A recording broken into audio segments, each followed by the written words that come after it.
What's going on? I'm here on Long Island at the folks' place. It's the weekend, and essentially, I wanted to come up with something that was just it kind of just put big goals into perspective. You know, Elon Musk going to Mars, or Richard Branson becoming a billionaire, starting Virgin Airlines against British Airways, which, if you haven't read that entire story, it is miraculous that he actually survived. British Airways was a conglomerate that he completely took on. It was like taking on GE or Apple or Microsoft or Google or Amazon or Facebook, any of these huge, just dominating forces in our world, and he takes on British Airways, and he ends up winning.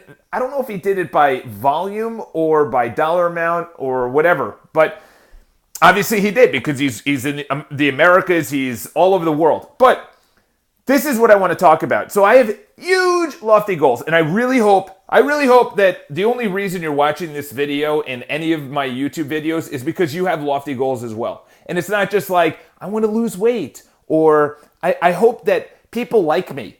I hope that this happens. No, I'm talking about lofty goals like you want to make a difference in this world. Like, when you leave, your impact was widespread. When you leave, it's posted on social media by thousands of people, millions of people, billions of people. That you made an impact in so many lives that they were sad. It wasn't just 10 or 15 people came to your funeral. It was just a huge procession of people. And the reason I bring that up is that because that is the amount of value that's necessary to be provided in this world. Because there is so much resistance. There is so much resistance. I forgot, Stephen Pressfield talks about that. He talks about it in The War of Art. The resistance comes from friends, from family. When you're about to produce a book or start a business or do anything creative, your mind says it's not good enough. That's the resistance. It's your friends pushing back. It's the deadlines. It's the publishers. It's school. It's society. It's social media. It's the government. It's everything. That is the resistance. I forgot the name of the author that came out. There's something called the activation energy. And the activation energy essentially is the amount of energy it takes for you to take on a task. So in other words, if it's a huge goal, like a massive goal, it's going to take a huge amount of activation energy because you don't see that it could be done. But if you say, I am sitting down and I need to get up, the activation energy is nothing. It's easy. It's just standing up. But if you say, I'm 200 and I want to lose 50 pounds and be at my fighting weight of 150, my energetic weight of 150, that's a quarter of your body weight. That's the activation energy for you to consistently go to the gym when you're 195 and you want to get to 150 is very challenging. I was almost going to use the I word of impossible. But if you break down impossible, it's I'm possible. All right? Elon Musk, he talks about it all the time. He says, I love how people criticize SpaceX. The guy is making, in like Tesla, like that thing is a running computer. Like that thing is going to be, people don't understand. Like I saw this one comment on Facebook and the guy's like, because the one guy in Florida, I think it was Florida, he died because he was on autopilot. And, nobody wants to say the fault with the driver because he's not here anymore. But I heard he was going too fast. He wasn't paying attention, everything else. But that's the thing. It's in the initial stages. You still have to have your hand on the wheel. It's kind of like putting it on cruise control. Like, have your hand on the wheel. But obviously, Tesla's way more advanced than that. And also, Peter Diamandis, he came out with Bold and what's the other name of the book? Bold, and I forgot the other name of the book. But Peter Diamandis, he also came out with Singularity University, which Singularity means that humans and our processing power, computers will become equivalent to our human processing power, and that's singularity. In other words, it's just, you don't see where computers begin and humans end. And it's going to come in your lifetime, especially. To my younger viewers, I hope it comes in mind. To be honest, I embrace more technology at more times. People are like, computers are going to take over the world.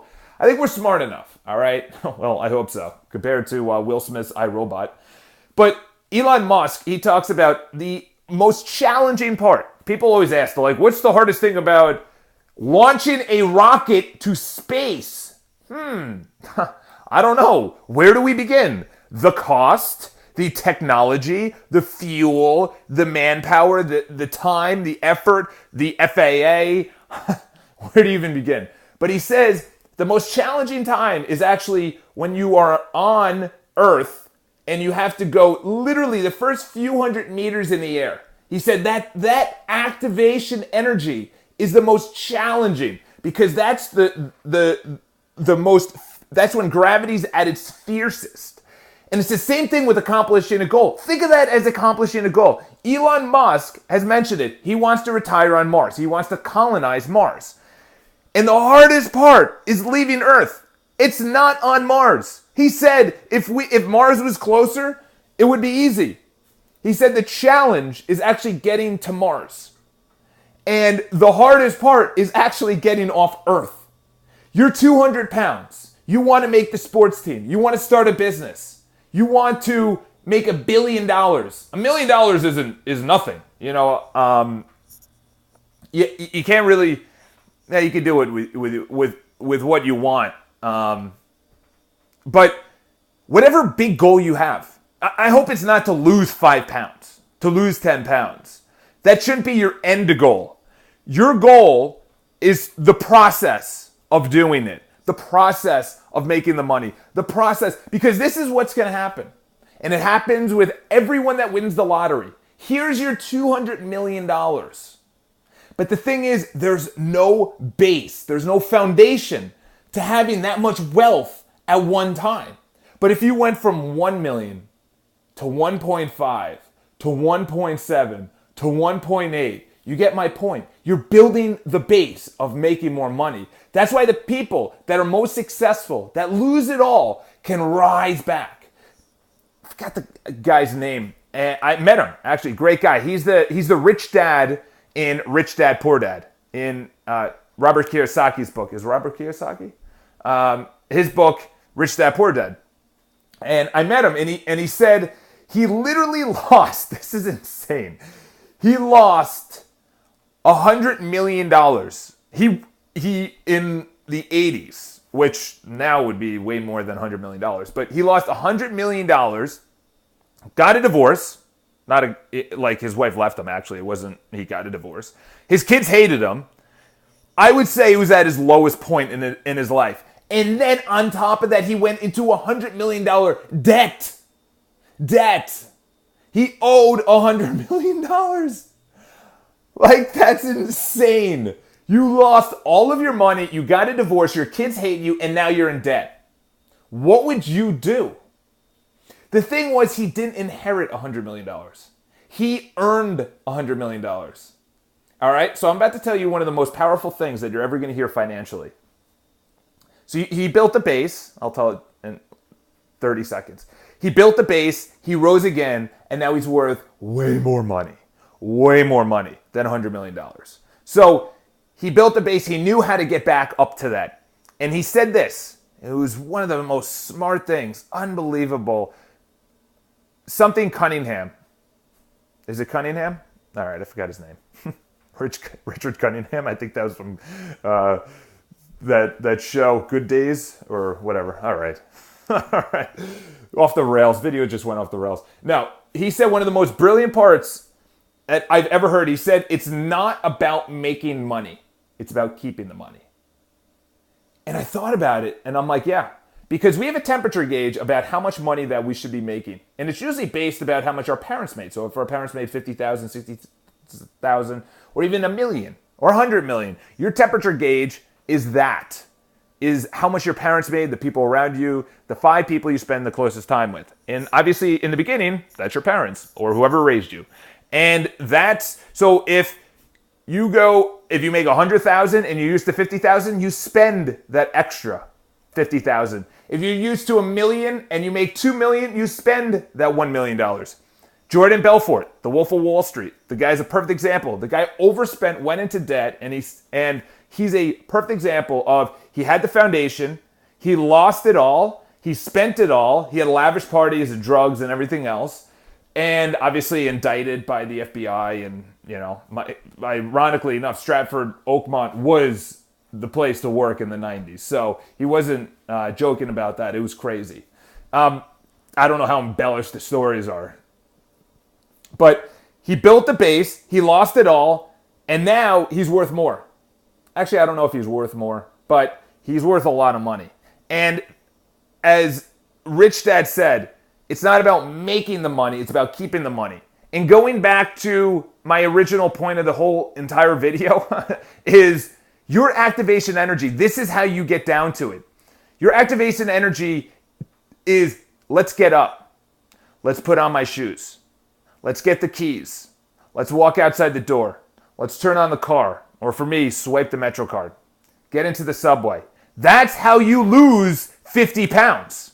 You don't lose 50 pounds in 2 weeks, in 5 weeks.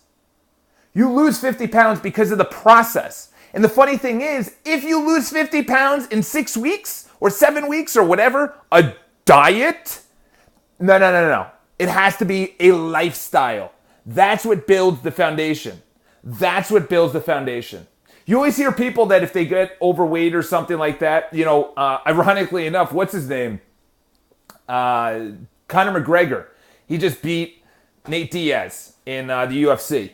And in the post-game press conference, literally right after the fight, they're asking him, they're like, are you going to go down to, so he's at 170. He needed to get to 170 pounds to fight Nate Diaz, who he eventually ended up winning. His normal fighting weight is 145. So he put on an additional 145 to 170, 25 pounds to fight someone. 25 pounds. And you know what he said at the post-game fight conference? They say, oh, are you going to go down to 145, his normal fighting weight, and fight this guy, Jose Aldo? And he says, you know what? I kind of miss my abs. I want to do it. Which is really funny. He kind of misses his abs. His foundation, his temperature is a core structure value of what his physique should look like. This is with anything, by the way. It's with your wealth. If you have a relationship that you're in. I know this video is going, I'm just so fired up right now. If your relationship is normally, we come home and we make love, or we tease each other, we banter, we have a great time, and then you go a month and a half and you haven't done it, like that banter, or done it, and it kind of feels weird and, like that. That's not your normal temperature gauge. However, if that continues, that will become your normal temperature gauge for your relationship. Where you come home, oh, hey, how's it going, honey? Good. Oh, yeah, no, work was good. I'm going to be on the couch with a cylinder drinking beer and watching reality TV. Yeah, how are the kids? Kids are good. Okay, cool. All right, great. You go to bed, you wake up, you do the same thing. The problem is that's how a habit becomes a habit. You already have habits. The activation energy to change your habit is, if you have a huge goal of starting a business that's global, like me, I had, I could write a book. I could write a book on the business, just what you feel and where you want to go in the beginning and what actually happens. Because I had plans and ideas to take the company massive in a year. And then it's 2 years in. And I'm like, wow, it's not where I wanted it to be. My temperature gauge is not where it is. I need to get back up to it. And this is with income. This is with your body. This is with your relationships. This is with your mindset. This is with anything that, say you're used to taking off weekends and now you have to work weekends. Your temperature gauge is totally different. So your activation energy, you have to break it down to small little bites. And I cannot stress this enough. Number one is it's process oriented. It took me 10 years to understand what that meant. 10 years. So most people are like, I want to be 150. I want to make $1 billion. I want to blah, blah, blah. Fill in the blank. Get a new car. Go to this college. get a scholarship, make the team, be the best, be the captain, be the top one, whatever. I don't know. Fill in your goal. The thing is, you're seeing the result. To get to the result, to be the Olympian, to be the Michael Phelps, you don't just have that as the goal without the process. You have to enjoy the process. There was an incredible study that came out, and essentially they asked people, they said, run as long as you can, and then at a certain speed. So they let 10 people run, and they said, focus on how far you can go. Then they let another 10 people, obviously I'm butchering the whole, it could have been 50 people or 100 people, I don't know. But they tested enough people that they came to a scientific conclusion about this. So they said, to the first group, they said, you focus on how far you can go. The second group, which didn't hear about the first group, and the first group didn't hear about the second group. Second group was told, just enjoy the process. Just enjoy the process of running on the treadmill. This is the crazy results. The first group, who was told to focus on how far you can go, ran for 34 minutes. And the people that were told to focus on enjoying the process, enjoying the running, enjoying the treadmill, just the process of it, and, however far you run. 43 minutes. 43 minutes. Do you understand? That is one workout. Imagine that. You run an additional 9 minutes. An additional 9 minutes. That's an extra mile, if you're running fast, 1.5 miles. Or for some people, just over a mile. Imagine that compounded over 5 days. That's 5 miles. 10 miles the week later. 15 miles the week after that. 20 miles. And you compound that over a lifetime. What if you read a little bit more book? What if you enjoyed the process of reading?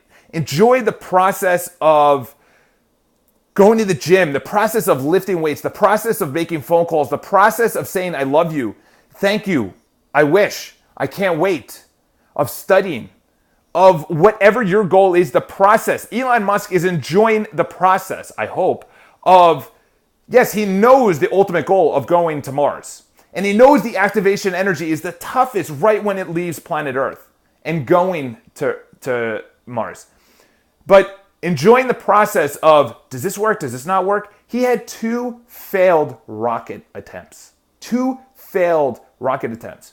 Okay? Years! This isn't like, oh, let's just put it over here and light a fuse.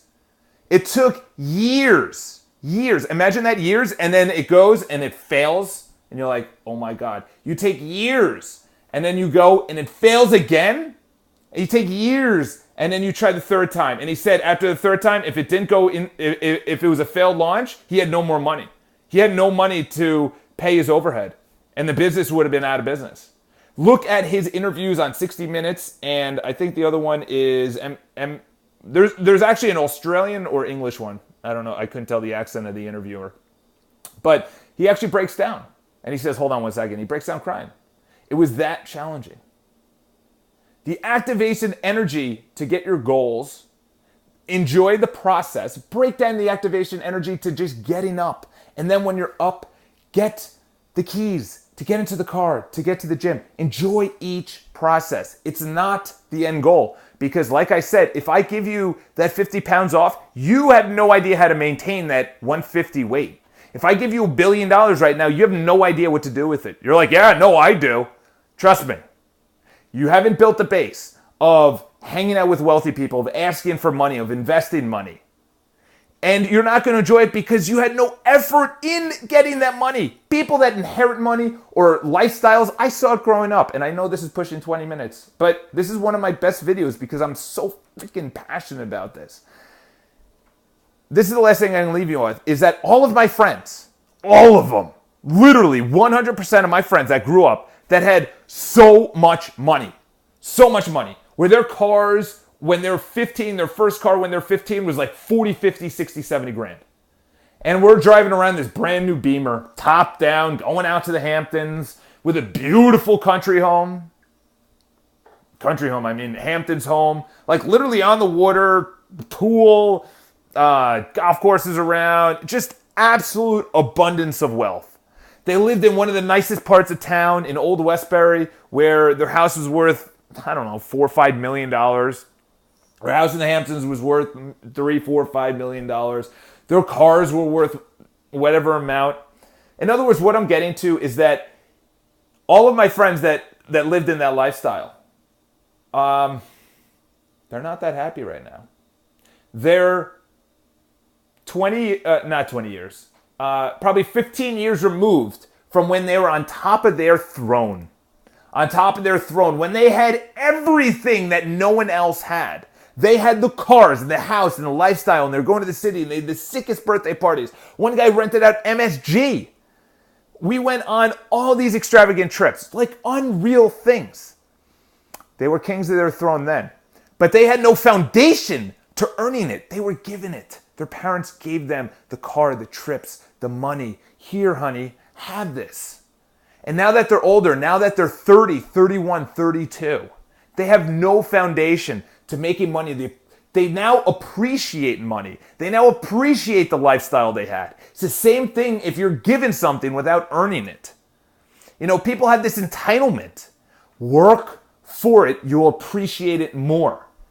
You'll appreciate it a lot more. And all those friends look at me, they're like, dude, it's great how successful you become.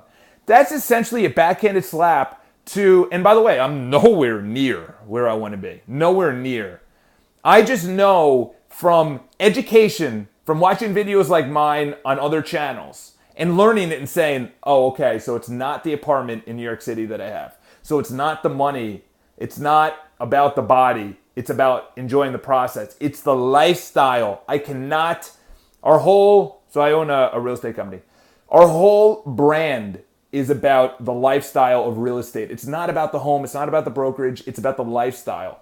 It's about an entire lifestyle. We're coming out with magazine and everything like that because we know it's not just buying or selling a home. It's not just your body. It's not just the business or your school or whatever. It's everything. It's everything. It's not just losing weight for a wedding or this summer. It's not just making money to buy your parents a house or to study for a test. It's studying so you enjoy the process of studying because studying doesn't end. Learning doesn't end. Seminars, self-development, getting better, getting richer, getting smarter, getting better, being number one, winning does not stop. Michael Phelps, he went through 3 Olympics. After the first one, you think he was satisfied? No, because he came out and he won a record, like 9 or 10 gold medals at the next one? Literally everything he competed in, he won. That's insane. And then he comes back and then he goes to Rio. And then he wins more gold medals. Like the guy he enjoys the process of winning. He knows that there's another season. An NBA team wins, like the Cavaliers this year. LeBron James knows there's another season. There's another year. So it's the same thing with you, is that enjoy the process. Enjoy the process. Deactivation energy. Boil down your huge, massive goals to small, little steps. It's known as mini habits. Incredible book. Highly recommended. It's called Mini Habits. There's another book out there called, obviously, by Charles Duhigg, which is called The Power of Habit. Classic. But anyway, this was clearly a rant. I don't even know what the title of this video is going to be because it started as, I think, deactivation energy. Then it turned into enjoy the process, and then it moved into have a foundation. And to be honest, those 3 things, that's how powerful they are. That I don't even have words for it. Like I wish some of you guys are in high school. Like I wish I had this in high school. If I had this in high school, I would have studied. I would have studied and been like, okay, you know what? They're right. They're right. They're right. I didn't have YouTube. We had to go to the library to get books. We didn't have Amazon, So it's easier, or it's simple. It's just not easy. All right? It's simple to buy a book, but it's not easy to finish the book. It's simple because you know what to eat. You know how to get the body. You know how to go to the gym. You know exactly where it is. You know what's funny? This is the last thing I'll leave you with. And I know it's on 25 minutes. That's insane. But this is the last thing I'm going to leave you with is, who is it? One of the diet drinks, which is so dumb, a diet drink, you know what to eat. It's just they sweeten it up so you enjoy eating it, which is not good because that's artificial sweetener. It's just they manufacture food so it tastes good. Just go healthy. Just go natural, all right? That's what your body wants and needs, all right? All right, so I think it was one of those diet drinks. You know, one of those huge ones like Nutri-Systems or whatever. I don't know. I'm just making that up. And then Jenny Craig came out with a system. And then someone else came out with a system. And then there's another system. And you know what the funny thing was? That one of the CEOs was joking at an interview. And they said, oh, are you worried about this other system, this competitor that's coming online and everything else? He goes, no. He goes, there's no shortage of fat people. I don't think he said fat people, but he may have. But he's right. There's no shortage of people that are looking for that quick fix. There's no quick fix. I've made whatever amount of videos. I have under 1,000 subscribers. There's no easy route. I'm not buying subscribers. I'm not buying Instagram followers. I'm not buying my business. I'm earning it. Because when I have thousands of YouTube followers and Instagram followers, and I have millions of dollars in revenue for my business, I built it. I know how to run it. That's the thing. If you have no foundation, if you were given it to you as a child, that's why I joke, but it's serious. It's like when I have children, those little rascals are going to be earning everything. Like, you don't want to grow up in my household. Like, they're going to be earning everything. And I know I say that now, but I just know, and seeing it right now, the kids that are given everything, the little kids, they're like 7 or 8. Like some of my cousins, they have iPhones. And I'm like, are you kidding me? I got my first cell phone in college. All right? I think I did pretty well. Actually, maybe not. I was kind of not the greatest kid in high school. My parents really had to deal with a lot. My brother was also pretty bad too, but we both turned out pretty well. But anyway, activation energy, build the foundation, enjoy the process. You're not entitled to anything. Work hard and win. That's it. That's life. Boiled down to 27 minutes and 17 seconds. Have an awesome day. I love you all. I really do. I really appreciate just the viewership, the likes, the comments. It really, people say that they're like, it gives me the confidence. It gives me that fuel, and it really does. Gary Vaynerchuk talks about it all the time. He said the comments and the likes and the high fives when he sees people in person, the selfies, he goes, that gives him the fuel, and it really does for me, because otherwise I'm like, why am I making the videos? But you guys are really sending a lot of love, so I really appreciate it. Have an awesome day. Have an awesome weekend. Have an awesome week. Crush it. Win. Enjoy the process. And don't be average. Talk to you guys soon.